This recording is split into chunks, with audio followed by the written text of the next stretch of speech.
This is the VOA Special English Technology Report. Falling prices are fueling growth in high-speed internet services, especially in developing countries. Recently, the International Telecommunication Union released its Measuring the Information Society 2011 report. The ITU, part of the United Nations, compared access, use, and skills in 152 countries. The report says South Korea has the world's most developed economy in information and communication technology, or ICT.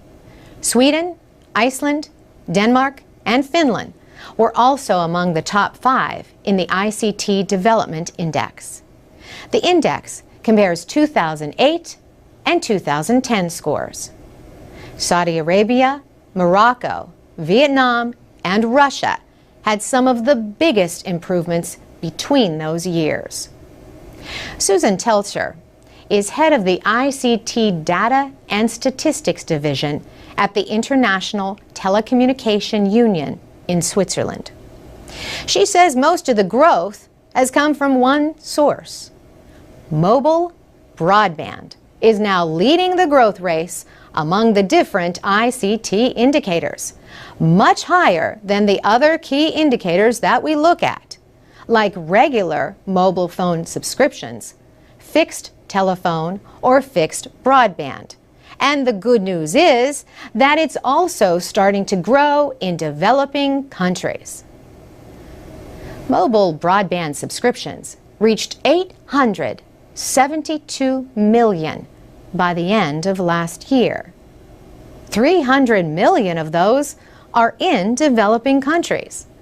Ms. Teltscher says, if we can bring internet over the mobile phones, then we can really make a difference in terms of improving internet access also in developing countries. Falling prices are adding to the growth, she says, especially in the broadband area. The prices dropped by over 50% between 2008 and 2010, which is a very encouraging finding because this was primarily drops in the developing countries. Even so, the report says people in many low-income countries are still paying too much for high-speed internet connections.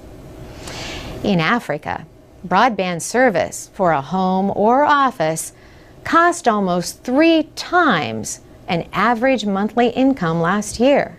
That was down from 6.5 times as much in 2008. Also, there are big differences in broadband speed and quality from country to country.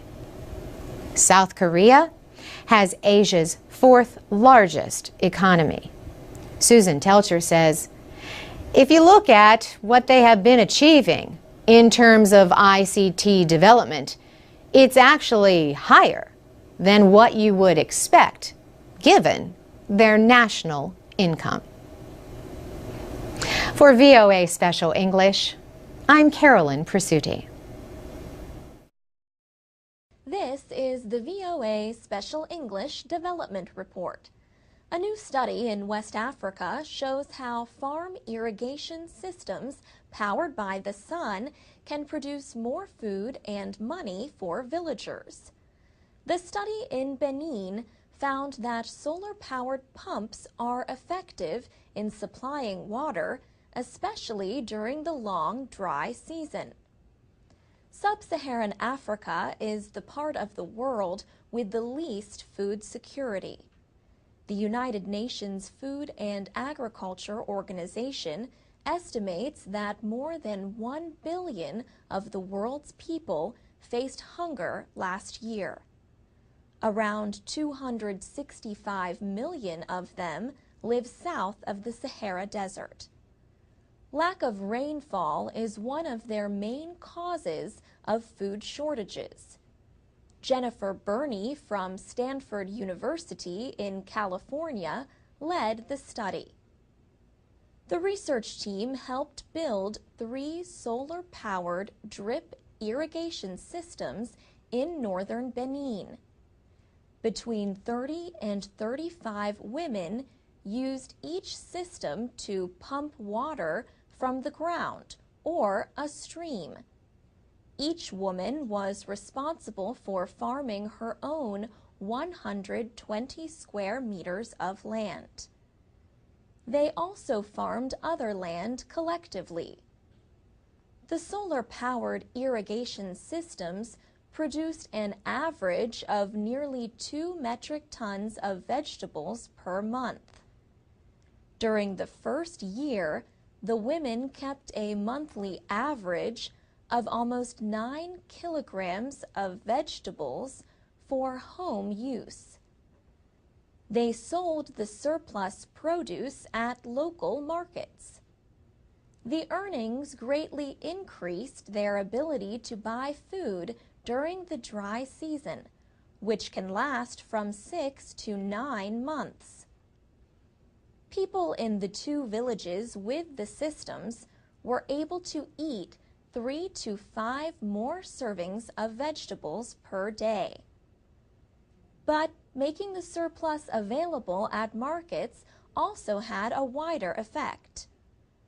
The study compared the villages with 2 others where women farmed with traditional methods like carrying water in buckets.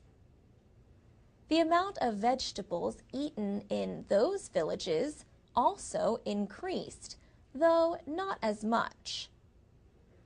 The researchers note that only 4% of the cropland in sub-Saharan Africa is irrigated.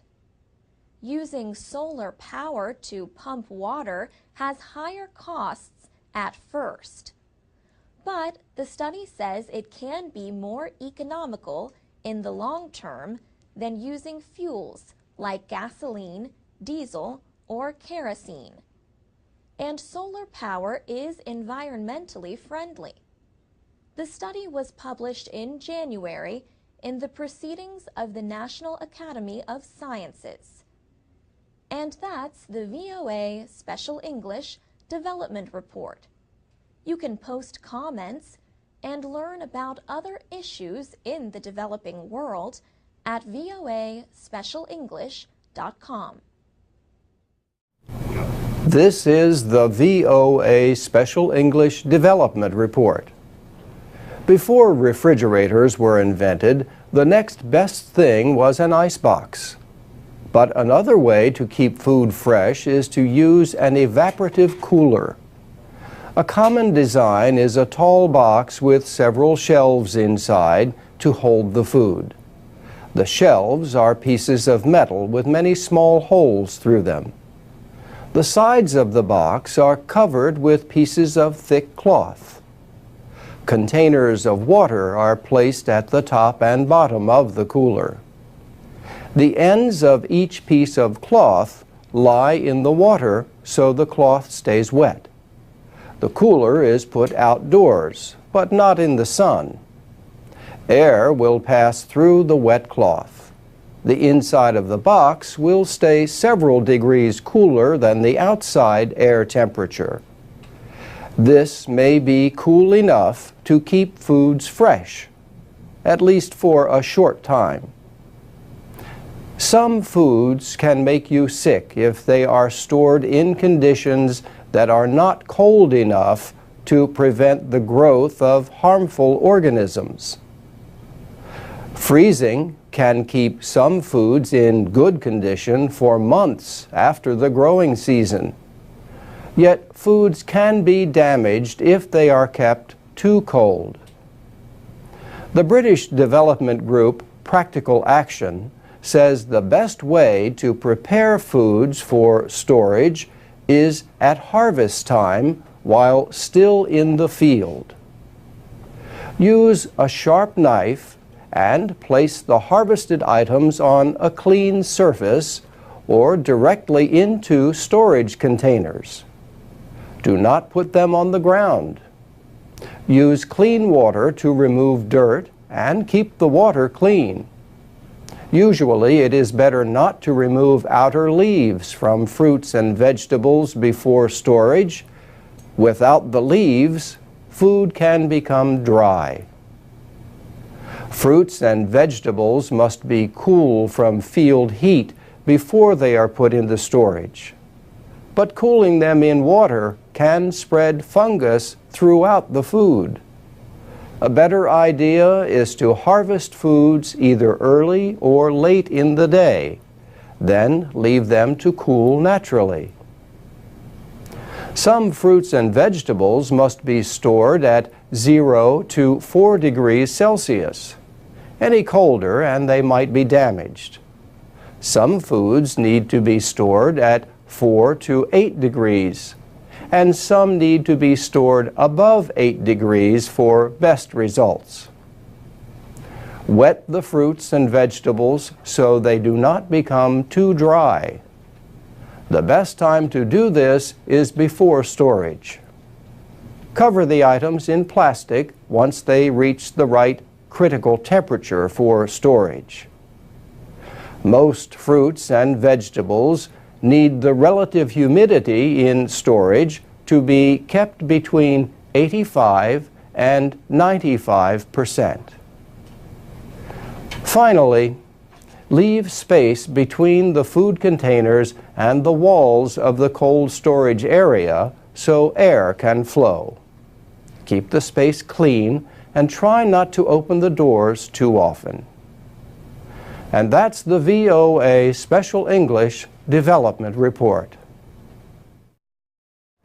This is the VOA Special English Technology Report. Recently, the Wall Street Journal had a report about the online travel company Orbitz.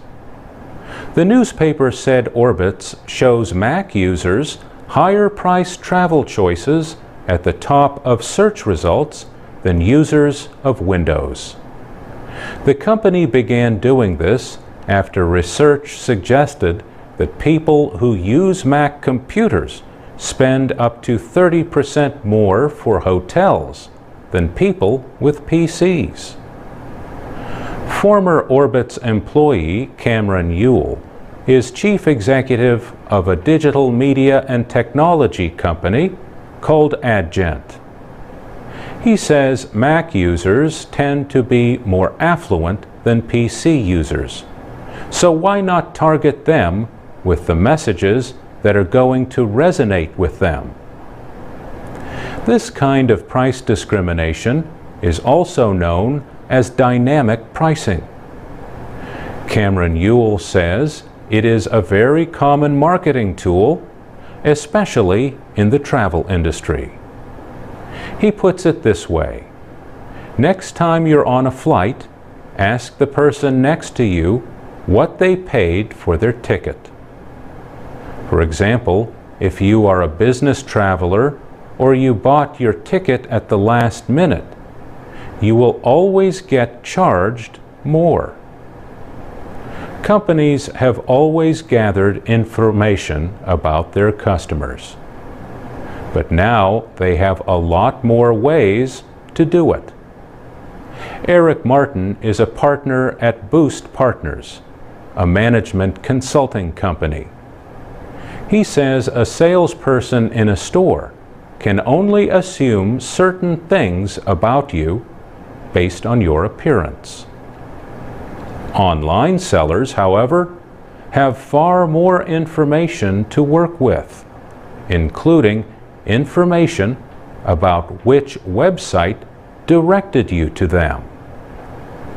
Eric Martin says the people that you deal with online can't see you at all physically, but they know that, for instance, when you came to Orbitz, you may have been directed there by Kayak.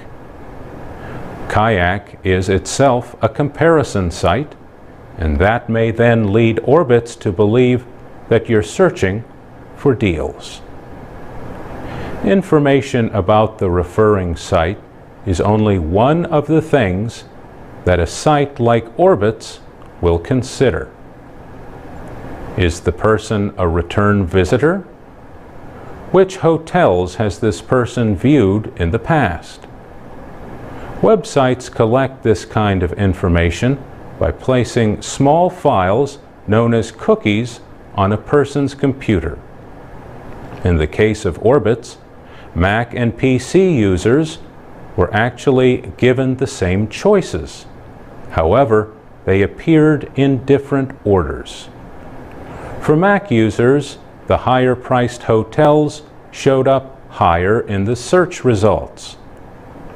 Orbitz says 90% of its users book a hotel that appears on the first page, and mostly in the top 5 listings. For VOA Special English, I'm Mario Ritter.